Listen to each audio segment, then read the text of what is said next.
को तैयार करना होगा जिस संगठन से कार्यकर्ता जुड़ेगा और भारत की अस्मिता की रक्षा के लिए अपने सीने पे हाथ रख के कहेगा नमस्ते सदा वत्सले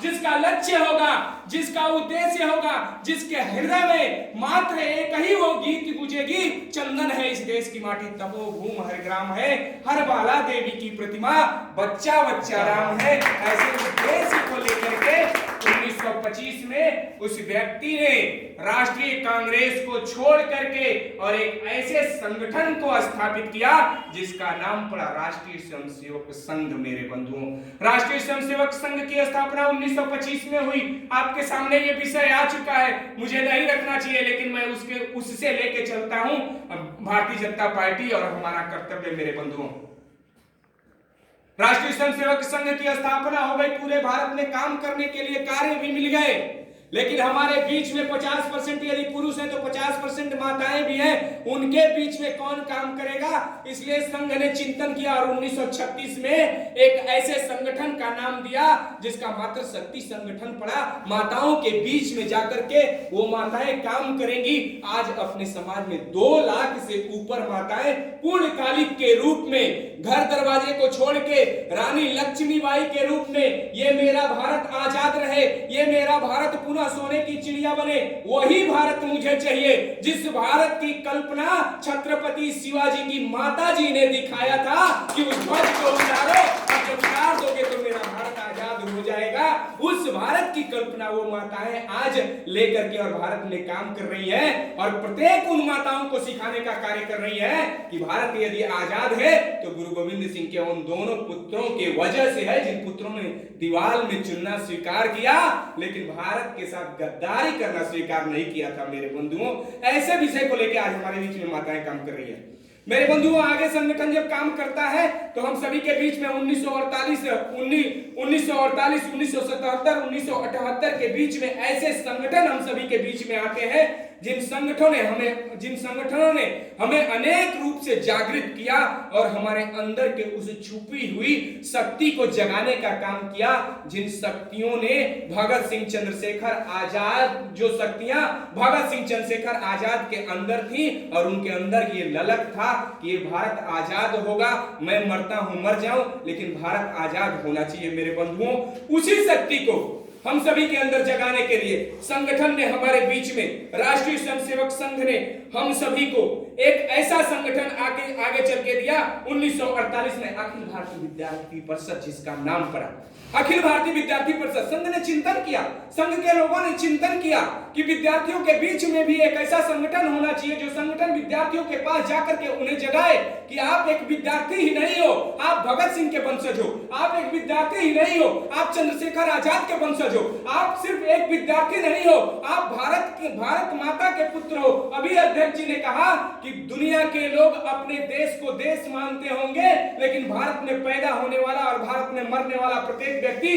भारत को अपनी माता के समान मानता है। माता और पुत्र का रिश्ता यदि कहीं जोड़ा जाता है तो वो भारत में जोड़ा जाता है, दुनिया का कोई और देश मां नहीं कहा जाता। मेरे बंधुओं, भारत ही एक ऐसा देश है जहां माता जिसे माता कहा जाता है और भारत के लोग भारत माता कह के जयकारा लगाते हैं। मेरे बंधुओं, ऐसे चित्त को भरने के लिए, इन विषयों के उदय के लिए 1948 में अपने बीच में राष्ट्रीय स्वयंसेवक संघ ने विद्यार्थी परिषद को स्थापित किया।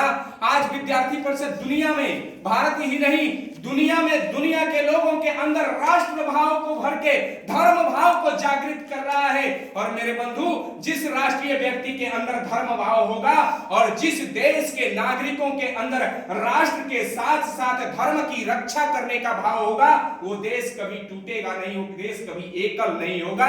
इन्हीं विषयों पे काम करने के लिए 1948 में हम सभी को संगठन दिया गया। 23 जुलाई 1955 को हम सभी के बीच में एक ऐसा संगठन आया जिसका नाम मजदूर संघ पड़ा। देश की आजादी के बाद एक ऐसा संगठन हम सभी के बीच में आया जिसका नाम मजदूर संघ पड़ा। मेरे बंधुओं, संघ ने देखा कि हमारे मजदूर बंधु फैक्ट्रियों में, कल कारखानों में काम कर रहे हैं, वो मर जा रहे हैं, काम करते करते उनके परिवारों की चिंता कौन करेगा? इसलिए मजदूर संघ की स्थापना हुई और मजदूर संघ ने उन कार्यकर्ताओं को, उन काम करने वाले मजदूर बंधुओं को संरक्षित किया, उनका दल बनाया और उनके दल के माध्यम से वो संगठन काम करने लगा जिनकी चिंता आज पूरे भारत में मजदूर संघ करता है। कभी कभी हम सभी आवेश में आके एक नारा लगाते हैं जो भारत के लिए नहीं है मेरे बंधु, चाहे जो मजबूरी हो मेरी मांगे पूरी हो। वास्तव में भारत में यदि विश्वास रखते हैं और भारत को आगे बढ़ाना चाहते हैं तो भारतीयों का ये नारा हो ही नहीं सकता। भारत को मजबूर करके हम अपनी मांगे नहीं पूरी करा सकते, इसलिए कि हम भगत सिंह के वंशज हैं, महाराणा प्रताप के वंशज हैं, गुरु गोविंद सिंह के वंशज हैं। हम देश के लिए जीने वाले लोग हैं और देश के लिए मरने वाले लोग हैं मेरे बंधुओं। इसलिए उस समय मजदूर संघ ने नारा दिया था, देश के साथ करेंगे काम, काम का लेंगे पूरा दाम। देश के साथ करेंगे काम, काम का लेंगे पूरा दाम। हम परिश्रम करेंगे देश के लिए और जितना परिश्रम करेंगे उतना दाम लेंगे, देश के साथ रहेंगे मेरे बंधुओं। तो हम सभी को ऐसा संकल्प लेना चाहिए, इन नाराओं से बचा जाए, चाहे जो मजबूरी हो मेरी मांगे पूरी हो। ऐसा करके हम देश के साथ कहीं ना कहीं धोखा करते हैं मेरे बंधुओं। अब आते हैं आज का जो हमारा विषय है मेरे बंधुओं, वो विषय बड़ा होगा, अपना विचार परिवार। हम सभी अलग अलग दलों से काम करते हैं। मैं विश्व हिंदू परिषद से आया हूं, विद्यार्थी परिषद से आया हूं, उस समय संघ में था, लेकिन वहां भी मुझे सिखाया गया कि उद्देश्य मात्र एक ही है, वो तिरंगा बचा रहे। उद्देश्य मात्र एक ही है कि ये भारत अखंड भारत बने। आज भारतीय जनता पार्टी में हम काम कर रहे हैं। भारतीय जनता पार्टी दुनिया की सबसे बड़ी पार्टी बन के उभरी है और उद्देश्य मात्र एक ही है कि हम भारत को अखंड भारत बनाने के बगैर हम चैन से नहीं बैठने वाले हैं मेरे बंधु। एक परिवार के 5 पुत्र अलग अलग क्षेत्रों में काम करते हैं, लेकिन उन पांचों नौजवानों का, 5 पुत्रों का उद्देश्य यही होता है कि बाहर से, प्रदेश से कमा करके भेजेंगे और अपने घर को सबसे बढ़िया घर गांव में बनाएंगे। उसी तरह से आज भारतीय जनता पार्टी के जो एकल परिवार है, इस परिवार भारतीय जनता पार्टी का जो ये परिवार है, अपना विचार परिवार, अलग अलग क्षेत्रों में काम कर रहा है। कोई विद्यार्थी परिषद के रूप में काम कर रहा है, कोई मजदूर संघ के रूप में काम कर रहा है, कोई मातृशक्ति के रूप में काम कर रहा है, कोई बजरंग दल के रूप में काम कर रहा है, कोई 1964 में पैदा होकर के विश्व हिंदू परिषद के रूप में काम कर रहा है।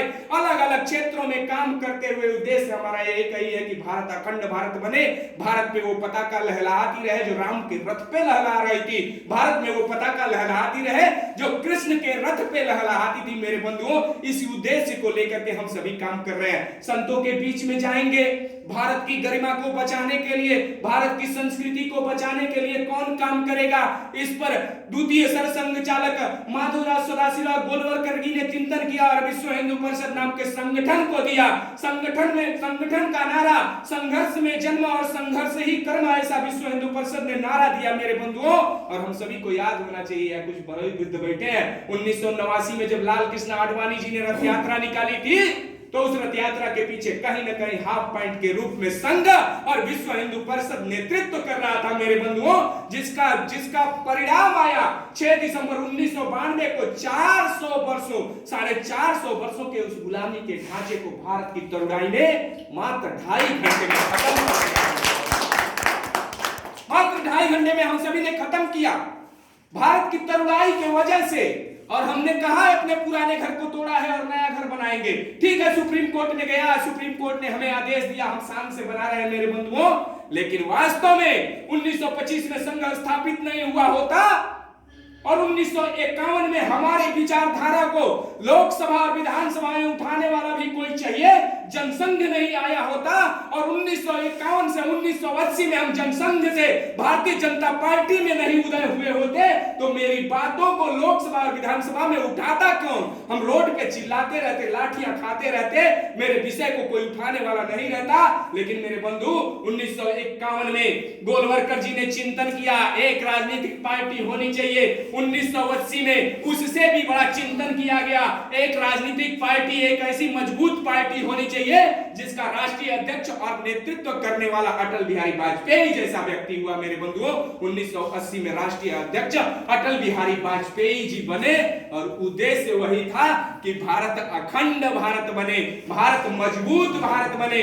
हमें ऐसे भारत की कल्पना की जिस भारत में मात्र एक ही राजा हो, एक ही प्रधानमंत्री हो और एक ही तिरंगा हो। मेरे बंधु, भारतीय जनता पार्टी के संविधान को लिखते समय अपने संविधान, भारतीय जनता पार्टी के संविधान के लेखकों ने ये लिखा, अभी विषय आया था, उन्होंने लिखा था कि भारतीय जनता पार्टी अपने संविधान में लिखती है कि भारत का प्रधानमंत्री मात्र एक होगा। इसीलिए हम सभी 370 पे काम करते आ रहे थे 1951 से, और 2020 तक मेरे बंधुओं हमने काम किया है 370 को हटाने के लिए कि भारत एक है, और एक भारत में दो कानून नहीं रह सकती, दो ध्वज नहीं रह सकते, दो प्रधानमंत्री नहीं रह सकते। इसलिए हमने वचनबद्ध अपने उस संविधान में हम थे, तो जाके 370 को हटाने का काम किए। मेरे बंधु, एक ही सत्र में एक ही समय में तीन पार्टियों का उदय होता है। 6 अप्रैल 1980 को भारतीय जनता पार्टी, 14 अप्रैल 1980 को बहुजन समाज पार्टी, और 8 मार्च 1980 को मुलायम जी की पार्टी। तीनों का उदय होता है, दो पार्टियों का उदय इस पे होता है कि जातिवाद का करेंगे काम, लूट लूट के चलाएंगे काम, जातिवाद पर करेंगे काम, लूट लूट के चलाएंगे काम। और भारतीय जनता पार्टी का उद्देश्य होता है सबका साथ, सबका विकास और सबका विश्वास। मेरे बंधुओं, सबको लेकर के एक ऐसे लोकतंत्र की स्थापना करेंगे, एक ऐसे लोकतंत्र की स्थापना करेंगे जिस लोकतंत्र में उन मुस्लिम बहनों को भी संरक्षण मिलेगा जो मुस्लिम बहनें 3 तलाक से पीड़ित थी, जिनको जब भी उनके पति चाहते थे 3 तलाक के रूप में बदल दिया करते थे। मेरे बंधुओं, आते हैं कार्यकर्ता पे। हम सभी को संघ में शपथ दिलाया गया, हम सभी को संघ में शपथ दिलाया गया, विश्व हिंदू परिषद में शपथ दिलाया गया, भारतीय जनता पार्टी में आने से पहले, जुड़ने से पहले भी शपथ दिलाया गया कि आप भारतीय जनता पार्टी के घटक बनने जा रहे हैं, कार्यकर्ता बनने जा रहे हैं। आपका उद्देश्य सिर्फ एक ही होगा, भारत के उदय, भारत को अखंड भारत बनाने की संकल्पना। हम आपके आमदनी के विषय में नहीं जानना चाहते, आपको अपनी आमदनी के लिए स्वयं संघर्ष करना पड़ेगा मेरे बंधुओं, और उस संघर्ष के साथ हमारी पार्टी में आपको काम करना पड़ेगा। इन सारे विषयों को जान के हम सभी भारतीय जनता पार्टी में जुड़े हैं, और आज भारतीय जनता पार्टी दुनिया की सबसे बड़ी पार्टी बन के उभरी है। और मुझे पूरा विश्वास है कि कुछ एक लोगों को निकाल दिया जाए, कुछ एक लोगों को निकाल दिया जाए तो बहुसंख्यक संख्या ऐसी मिलेगी जो सिर्फ राष्ट्र के लिए काम कर रहे हैं, पार्टी के लिए काम कर रहे हैं मेरे बंधुओं, अपने लिए नहीं काम कर रहे हैं। आज हम सभी कभी कभी नेताओं से जब वंचित होते हैं, नेताओं से जब दुखी होते हैं, तो कहते हैं कि पार्टी को छोड़ देना है। छोड़ के हम घर भी थोड़े दिन के लिए बैठ जाते हैं, छोड़ के थोड़े दिन घर पे ही बैठ जाते हैं, लेकिन जब चुनाव आता है तो पुनः एक बार ये कह के उठ जाते हैं कि भारतीय जनता पार्टी है तो देश की सीमाएं सुरक्षित हैं, भारतीय जनता पार्टी है तो गाय और गंगा सुरक्षित है, भारतीय जनता पार्टी है तो माताओं और बहनों की अस्मिता सुरक्षित है, भारतीय जनता पार्टी है तो हम और आप सुरक्षित हैं। इसलिए चलो मतदान करते हैं मेरे बंधुओं। यही है भारतीय जनता पार्टी के कार्यकर्ता का मूल उद्देश्य मेरे बंधु। जब जब आवश्यकता पड़ती है, जब जब आवश्यकता पड़ती है, हम सभी एक साथ कंधे से कंधा मिला करके उस द्रोही के लिए भी काम करते हैं जो द्रोही मेरे कुछ ही दिन बाद मेरी अलग पार्टी में रह के और भारत के विभाजन पे बोलता था, और वो भारतीय जनता पार्टी में यदि आ गया तो उसे जिताने का काम हम सभी इसलिए करते हैं कि एक सीट यदि हमारी कम हो जाएगी तो हमको कोई देगा नहीं, इसलिए ऐसे व्यक्ति को हम जिता के भेजेंगे और लोकसभा में मजबूत हाथ देंगे भारतीय जनता पार्टी को। मेरे बंधु, हम सभी कार्यकर्ता हैं और कार्यकर्ता का उद्देश्य हम सभी का एक ही है। मुझे इस विषय पे ज्यादा नहीं बोलना है, लेकिन आप सभी से एक निवेदन करते हुए मैं अपनी वाणी को विराम दूंगा। ये समापन कार्यक्रम है कि किसी भी हालत में मेरा काम हो या न हो, यदि भगवान ने हम सभी को पैदा किया है तो उसने मेरे भाग्य में कार्य भी दिया होगा, मेरी भाग्य को तय भी किया होगा कि मुझे क्या करना है। लेकिन हम सभी को अपने उन पूर्वजों पे ध्यान देना होगा, उन पूर्वजों की कही हुई लिखी हुई पुस्तकों को पढ़ना होगा, उनके द्वारा किए गए कार्यों को पढ़ना होगा। यदि श्यामा प्रसाद मुखर्जी जी के अंदर अपने लिए जीने की लालसा होती तो दिल्ली से जम्मू कश्मीर की तरफ नहीं जाते उस लाल चौक पे तिरंगा फहराने। मेरे बंधुओं, उनको भी अपने जीवन से मोह था, लेकिन उन्होंने यदि लाल चौक पे तिरंगा फहराने का संकल्प लिया था तो उसका उद्देश्य सिर्फ एक था कि जम्मू कश्मीर को भारत से जोड़ देना है, ये भारत का अंग है। मेरे बंधुओं, इन सारे विषयों को हम सभी को ध्यान में रखना होगा। मैं अभी बताया गुरु गोविंद सिंह के दोनों पुत्रों को मुगल जब चुनवा रहे थे, उन दोनों पुत्रों को तो एक छोटा बड़ा भाई रोने लगा था, तो छोटे भाई ने कहा था क्यों रो रहे हो, मौत से घबरा गए? तो बड़ा भाई कहा नहीं छोटे, मौत से नहीं घबराया। तो फिर रो क्यों रहे हो? उसने कहा कि इस देश में मुझसे पहले आए तुम थे, इस देश में मुझसे पहले आए तुम थे और इस देश के लिए मुझसे पहले जा तुम रहे हो। मेरे बंधु, इसलिए कि छोटे भाई के यहां तक दीवार आ चुकी थी और बड़ा भाई अभी बचा था, इसलिए रो रहा था कि कितना सौभाग्यशाली है मेरे लिए, इस देश के लिए मुझसे पहले ये मर रहा है और इस देश में मैं पहले।